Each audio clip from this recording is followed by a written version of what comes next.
Hello, and welcome to the Law School Toolbox podcast. Today, we're going to be talking about how to choose which law school to go to. Definitely an important topic. Your Law School Toolbox hosts are Alison Monahan, that's me, and Lee Burgess. We're here to demystify the law school and early legal career experience so that you'll be the best law student and lawyer you can possibly be. Together, we're the co-creators of the Law School Toolbox, Bar Exam Toolbox, the Catapult Career Conference, and the Trebuchet Legal Career site. I also run the Girls Guide to Law School. If you enjoy the show, please leave a review on iTunes. And if you have any questions, don't hesitate to reach out to us. We always love to hear from you, and you can reach us via the contact form on lawschooltoolbox.com. With that, let's get started.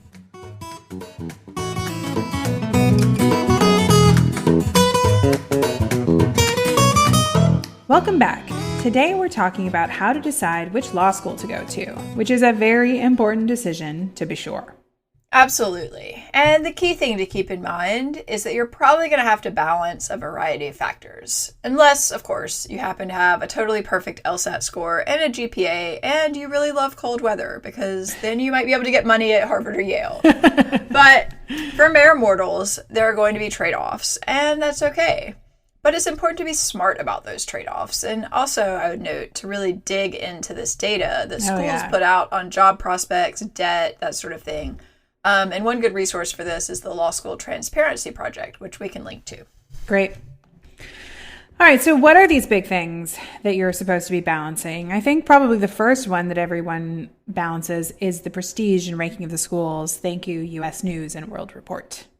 Right, exactly. I mean, and when we say balancing, like what are you balancing this prestige against? Well, typically you're balancing it against cost. Yeah. And also things like location.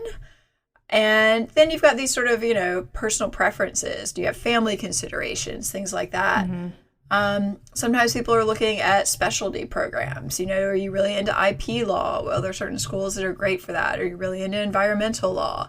Those are things you might have to take into account. And finally, of course, the big one is job opportunities, mm-hmm. which, frankly, is really a subset of prestige, right?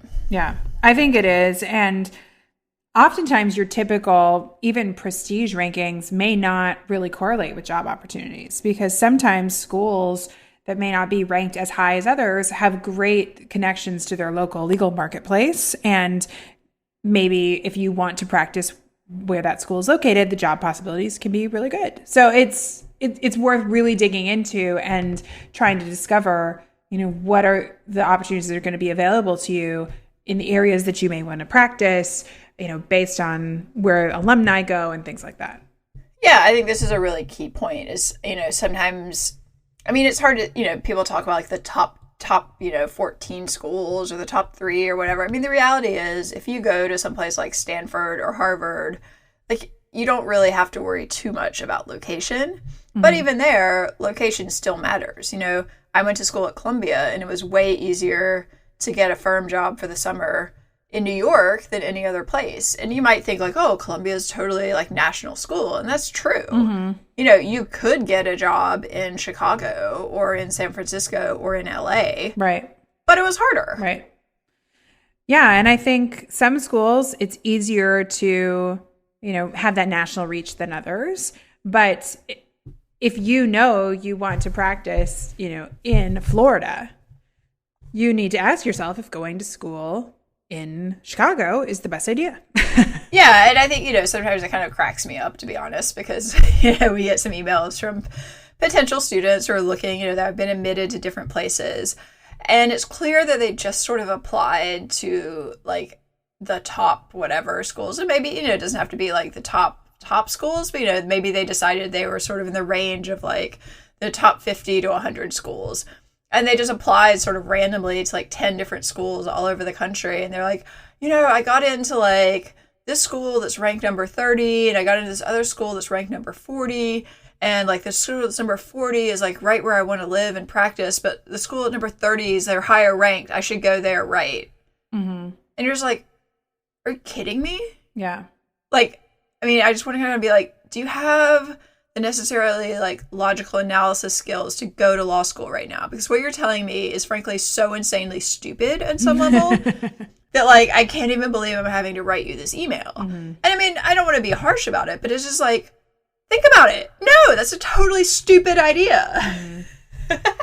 Well, and I think it's, you know, we talk about how you need to think about your career from day one, you know, when you're in law school, but you know, you don't have to necessarily have your whole career path mapped out, but you probably need to be thoughtful even when picking your law school about what you think you may want to be doing and where you want to be located and, you know, what sort of opportunities you want when picking your law school, because all law schools are not created equally. Right. And I think that's a really key point. Like, and some people know, like, definitely I want to be in this certain area. You know, my family is here. This is where I want to live. I have some reason that's tying me here. In that case, the location of your law school is probably going to matter a lot more than someone who's maybe straight out of college, you know, has worked just a year or two. They don't really know where they want to live. You know, that's a different set of considerations. So I think any advice that people are giving you necessarily has to be specific to your situation and what you're thinking. You know, if you're very flexible in terms of where you get a job, the location of your law school matters a lot less. Yep. But if you know that you have to get a job in, you know, Kansas City, well, that means that like, the location is going to matter more, because the reality is, you know, you have better opportunities to build connections in the local legal market if you're going to school in that market. Yeah, exactly. I mean, I know you went to school, for example, in San Francisco. Right. And at that point, one of my main considerations for picking a law school was the fact that I was pretty sure I wanted to settle down in San Francisco. I had just moved here like a year before, well, while I was applying to law school, and I just fell in love with it, and I didn't want to leave the Bay Area. And I was pretty sure I wanted to like settle down here, practice law here. And so the idea of going to a school with deep connections to the community seemed like a really good fit. And they gave me scholarship money, which was, you know, helpful too.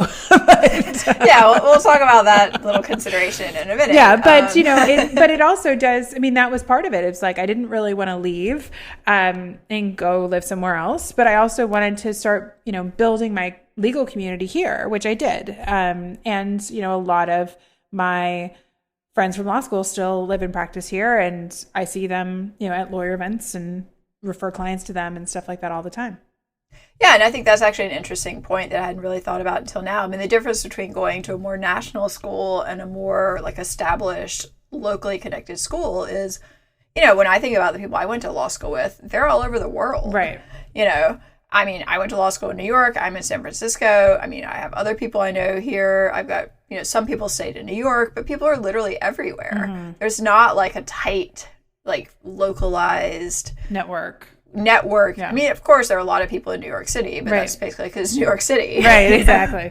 It's not the same sort of thing. And, you know, people can just pick up and move on a whim. It's like, oh, yeah, this year we're going to be in Dubai. You know. Yeah. So it goes back to thinking about, you know, maybe what you want that future to look like if you know.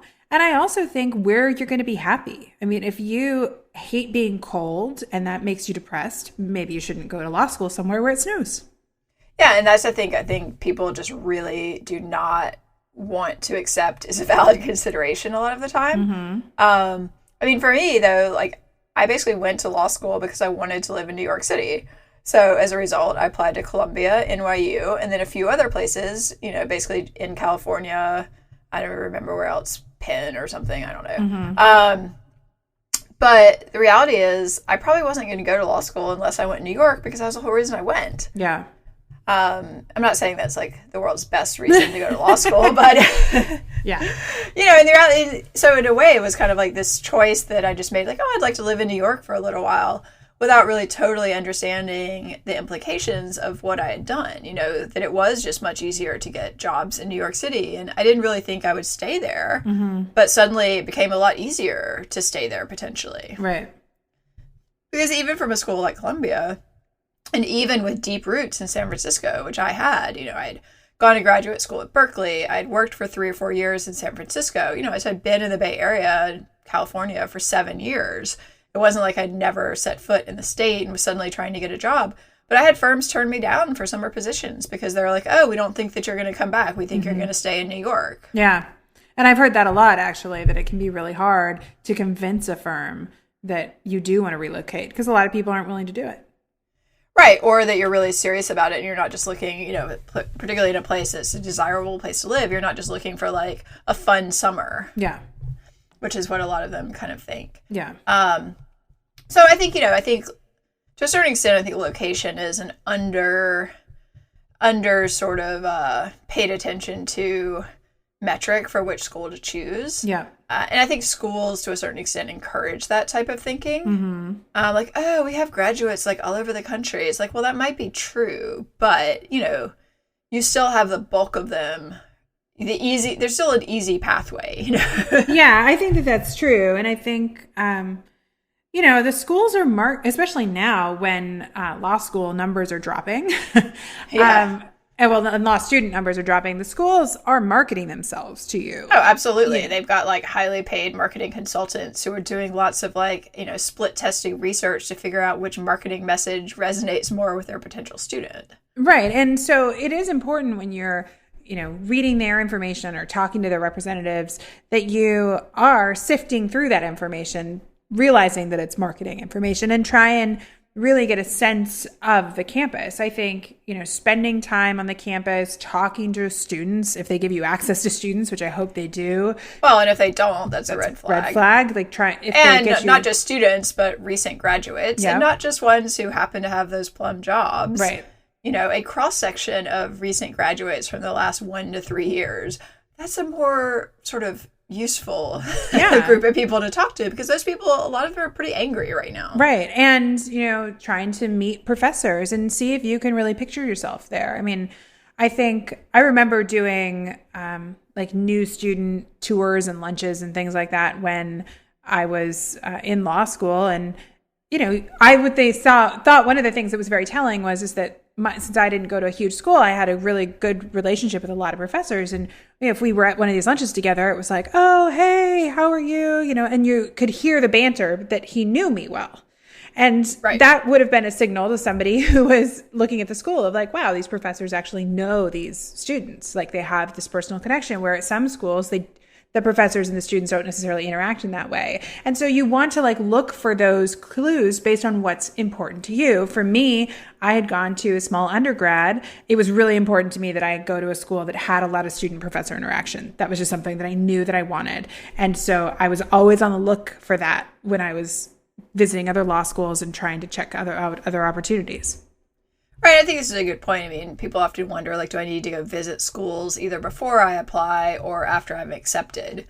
I mean, personally, I think after you've been accepted, before you accept their offer, you should definitely visit. I mean, I think a lot of them will actually pay for you to come and visit if that's something that needs to happen. Mm-hmm. But even before, I mean, if you have the chance, it's a great opportunity. I mean, it can actually help your application, because you can say I was visiting your school, blah, blah, blah, and here's why I want to go. But, just to get a sense of it, I mean, some schools are commuter schools. Yeah. Is that something you want or don't want? I mean, the reality is, as we said before, if you don't like cold weather, or you don't like a big city, or you don't like a rural area, this is 3 years of your life. Mm-hmm. You have to live in these places. Yeah, and I had friends who really hated their law school experience for reasons that could have probably been avoided. Like what? I think, living in an urban place where they hate urban places, or going to a large school when they wanted more of a community, or going to a commuter school where they wanted a closer knit community where people lived close to school, or something like that. It's the school doesn't have much of a, social community because everybody drives in and drives out. It's well, that's not a secret. Right. Well, it's even, think about, even the difference between going to Columbia and going to NYU. Mm-hmm. You might think those are basically the same. They have pretty much the same ranking. They're both incredibly expensive. They're both in New York City, in Manhattan. How different could they be? But they're really different. And part of that is because, of the location of the school, even on this tiny island. Mm-hmm. A few miles can make a huge difference in terms of, there's way less housing at NYU. Mm-hmm. So most people don't live right there. Whereas at Columbia, you're basically stuck in Morningside Heights, and they own half the city. So, there is, I think in some ways, a bit more of a community vibe, for better or worse. Some people might hate that and be I don't want to deal with these people all the time. I want a different social life. I'd rather live in, Brooklyn and commute to school. But you can't do that really realistically at Columbia. So, you know, even these things where you think like, oh, they're basically the same on paper, they're actually really different. Yeah, I think that's a really interesting observation, that even within, especially an urban area where you can have lots of different law schools, the law schools can have lots of different characters to them. Oh, I mean, that's definitely the case in the Bay Area. You know, even in San Francisco, we've got like, what, 3 schools in the city, which are, radically different from one another. Oh, yeah. And then there's like, there's even smaller ones. I know that there's like 4 at least.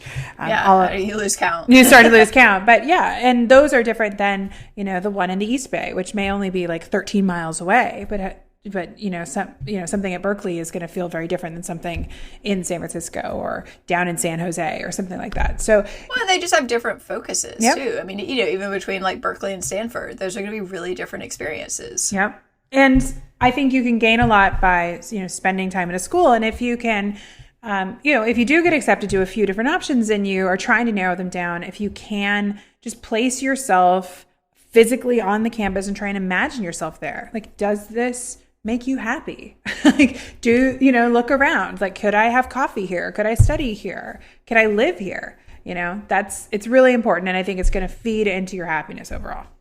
Well, and also paying attention to like the students that you meet. You know, do I like these people? Would I want to spend 3 years of my life around people like this? Because the reality is different schools attract different types of people. True. And if they're not your people, you know, that might be a factor in your overall happiness. And if you're not happy, you're probably not going to be as successful as you could be. Yeah. And other things to consider, I think, too, is, you know, if you are, say, you're the first person in your family to go to law school, or you are kind of blazing this trail on your own, and you know that you're going to want a lot of mentorship resources or, you know, advisors, or, you know, ask those questions. Find out what resources are available to you. Do the clubs have mentorship programs? Does the school facilitate that? You know, how can you figure out if there's going to be the support that you need to be successful at that school? I think it's incredibly important. Oh, absolutely. And I think, you know, if a school is not willing to work with you before you accept their offer on things like this, they're certainly not going to do it afterwards. You know, like, they're on their best behavior before you say yes. Yeah. So if you reach out and you're like, you know, I'd really like to talk to some students in, you know, an affinity group that's really, you know, relevant to me, whatever it is, like women or some sort of ethnic or social thing, you know, whatever. And they're kind of like, oh, yeah, we'll set that up. And they never do, or they never respond, or, you know, whatever it is.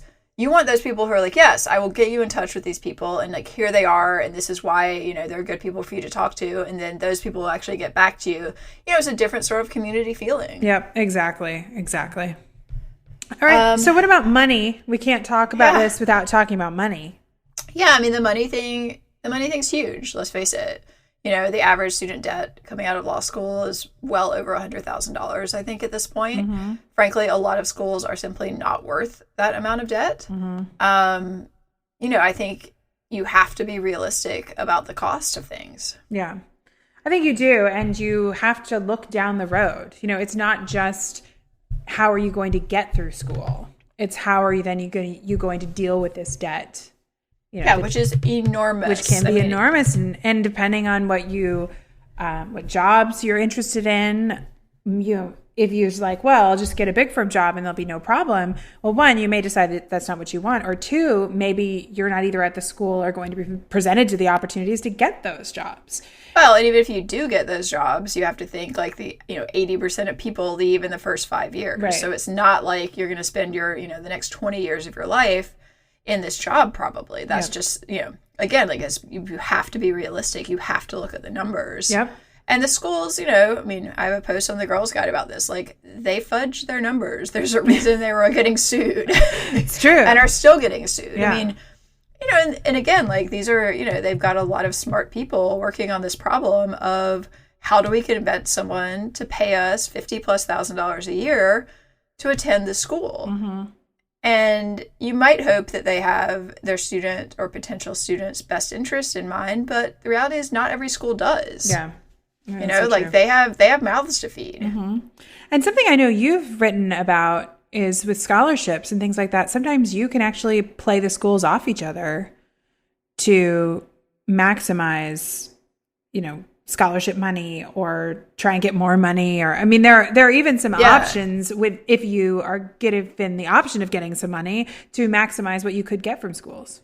Yes, that is a good point. That's actually not where I thought you were going to go with the scholarship question. I like to keep you on your toes, which I'll touch base on in a second. No, but it's absolutely true. I mean, the reality is you can negotiate with these schools if you have an offer from a similar school, but say your offer is from somewhere in California for whatever reason you want to be in New York, and it's a similar ranking. Similar doesn't have to be the same. Similar ranking is completely valid to send a letter to the financial aid office or whoever, an email, and to say, look, you guys are my first choice. I would really love to attend, but I have this very tempting offer from school X. Is there any way you could reconsider my financial aid in light of this? Mm-hmm. And maybe they say no, but, at least in my personal experience, they wrote back pretty quickly and they're like, yes, we'll match that amount of money. Yeah. Where I thought you were going with the scholarship question was actually a more cynical situation. Wait, what? You thought I was going a cynical direction? I don't know what you're talking about. Well, I think it pays to be cynical about these scholarships because in a lot of cases, and we've written about this, the reality is it's numerically impossible for a lot of people who receive scholarships their first year to keep them after that. Yeah, which is awful. Which is a disastrous situation to find yourself in. Yeah. And I think you really have to read the fine print and really ask a lot of questions to see, what your reality is going to be if you take that scholarship. Right. And I think it's hard because people, they see a GPA requirement of like a 3.0 and think like, oh, poof, I totally got that. Right. But if your school curves to a 2.0, getting a 3.0 basically means you're like pretty close to the top of the class. Yeah. So I think, who has ever seen the curve at their law school before they start? Yeah, not a lot of people. Nobody, not a lot of people. I think if you're looking for it, I believe it's in the student handbook. So if you want to know what it is before you go to law school, I think you can ask for a copy of the student handbook. Yeah, but you have to make sure you actually understand it. Get one of your friends who's good at math to basically figure out like, oh, if this is the midpoint of the curve and they're saying you have to do this, that means that you've got to be in, X percent at the top of the class. And, some schools, the scholarship requirements are basically just like you have to be passing. Right. And that's totally legitimate. Fine. But a lot of them are just set up so that they might give scholarships to 50 or 60% of the incoming class, basically to get people to sign up, and then take away a huge number of those after the first year. And it's like, what are you going to do if you find yourself in this situation? You've worked really hard, but you've fallen just below the GPA cutoff for your scholarship. Are you now going to pay full price for the next 2 years at a school that maybe you wouldn't have gone to if you were going to pay full price? Yeah. It's not a great situation. Like, you can't transfer because your grades aren't that great. Yeah. You've already spent a year of your life and presumably some money. Right. But you don't want to pay them full price for the next 2 years. Like, the schools are pretty smart. Yeah. They've kind of got you over a barrel at that point. Yeah.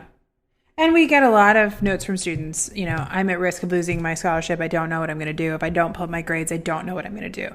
And sometimes you look at these and you're like, it's not happening. Right. Like you cannot mathematically get good enough grades to pull your scholarship, or like to get to the point where you need to keep your scholarship. Like, it's just like, I know you're not good at math, but like, really. Yeah. So I was just thinking as we were talking about the scholarships, another thing to look at when you are evaluating schools is the rate at which they fail people. And this is an issue more in the, quote unquote, lower ranking schools. But there are some schools who will admit a wide variety of students. And then they kind of let you duke it out. And then they flunk out a huge percentage of their class. That's kind of how they do it. And I think that some people, that is a really, really bad environment to be in. Or if you want that environment, you just need to be really honest about it. So, again, it's important to like talk to people about the reputation of the different law schools, because you don't want to get there and then realize that's what's happening and then not be prepared to play that game. And I think another thing that people can be really unrealistic about is their own prospects of transferring. So we get a lot of like, oh, well, I'll just go to the school that's not so highly ranked, but, it's in a decent location and maybe they're giving me a little bit of money, but I'm sure I'm going to be able to transfer. It's like I always tell people you should not start at a law school that you are not willing to graduate from. Yeah, I think it's a really good point. Because the reality is, if you're at a school that a lot of people try to transfer out of, it's going to be extraordinarily competitive. And there's just really no way to say how exactly you're going to do. Right. I think you have to sort of plan for the average outcome at your school, assuming that you stay there the entire time, So what is the average graduate of the school making? What is the average graduate, what do their job prospects look like? Where do they work? Assume that you're going to be that person. But, I think incoming law students, they did a funny survey where they said, how many of you think you're going to be in the top half of the class? And it was like 90%. Right. How many think you're going to be in the top 10%? It was like 50%. So I think people just have to sort of think about these cognitive biases and sort of catch yourself when you're thinking like, oh, well, I've got a higher LSAT than average at this school, so I'm sure that I'm going to be at the top of the class. That may be true, and it may not be true. Yeah. I think you just can't bank on it going in. Oh, exactly. It's like you can't assume that you're going to be at the top of your law school class. Like, you can do things to try to put yourself in that position, and great, but it's really competitive and it's a little unpredictable. And you just have to be realistic about the cost of these things, like, whether you're going to lose your scholarship and how likely it is you're going to be able to transfer and all of these sort of things. Oh, for sure. What about also like lots of life considerations, people who have families that are going to law school, it may be important for you to look at the time that they offer classes, if that's going to balance with. Yeah. Or like what type of housing is offered. Right. What type of housing is offered. Do they have like, if you're going to school in a place with a high cost of living, and you have a family, does the school offer family housing? Right. If not, like, where are you going to live? Right. And are you going to have to commute? You have to commute. Yeah. Exactly. 90 minutes a day in the car can be really grueling when you're trying to keep up a law school schedule.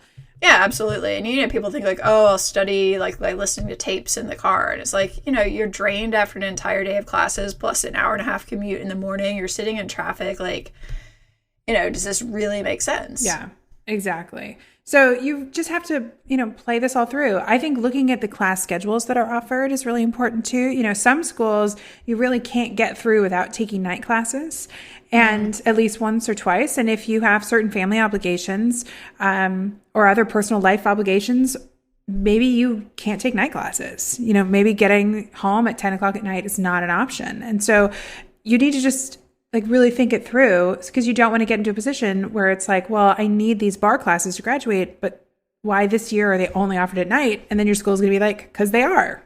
Right. Like that's where they're always offered. Exactly. We have an adjunct, it's like when I took evidence, it's like we have an adjunct who teaches evidence this semester. And, he's I think he was a U.S. attorney or something during the day. And everybody knew if you wanted to take evidence your second semester, this is who you were going to take it from. And it was going to be from 6 to 9. Yep.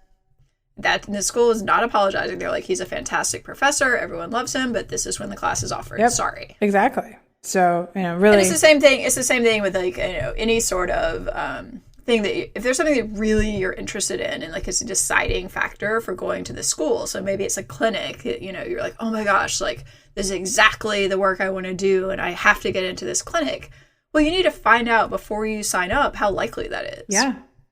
A lot of these clinics are highly competitive, or you can only take them certain years, or, after taking certain classes, you just want to get a sense of like, if I want to take, or even just a clinic in general, if I want to take a clinic, how likely is that to happen? Because to certain schools, it's pretty much guaranteed you can get like a clinic, right. But not everywhere. Right.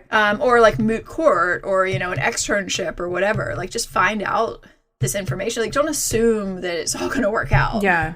I guess is the bottom line. I think that's so true. And this is the same thing, with cost. I'm thinking about like a lot of schools have loan repayment options.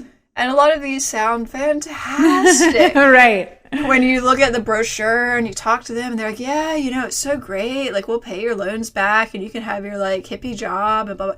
And you talk to people who are actually doing it and they're like, that's not the way it works. Yeah. Like that's just not the reality of what of what you're signing up to. Yeah. Like here are the downsides. Like as soon as you get married, like you lose your loan repayment and you have, $1,500 a month in loans when you're making $30,000 a year. Or no, it doesn't actually cover this particular type of job. Or, you have to submit like really onerous documentation. It's all these things that, the brochure version of law school is not necessarily the reality. And it's really important to talk to people who are kind of in the position that you would like to be in and just find out what their experience has actually been like. Because frankly, a lot of them are pretty pissed off and they'll tell you. Yeah, so true. Can we take a moment to talk about online or kind of alternative law schools? Oh, yes. Why don't we? Okay. So we get a number of emails a year from students who are looking into online law schools as a kind of an alternative to, the traditional setting, usually because they want to work and go to law school at the same time, or maybe they do have family obligations and they think that they can balance that way. And hey, we run an online business and I offer online courses, and it's not like we don't think the online platform can support, a lot of educational, you're able to learn things from an online community. But if you're really looking at those school options, it is very important that you spend some time really researching, how many of those students end up graduating, how many of those students end up passing the bar exam, how many of those students end up becoming employed, because although online law schools have been out there for a while, those numbers are not great. And they're still expensive. Of course, they're not as expensive as some of the other law schools, but you're still shoveling out lots of money. You're probably not working as much, so that's costing you extra money. It can take a lot longer than traditional law school experience, and it's not necessarily the easy answer that it can look like when you first maybe go research it. Right, and I think the same thing applies to non-ABA accredited schools. Mm-hmm.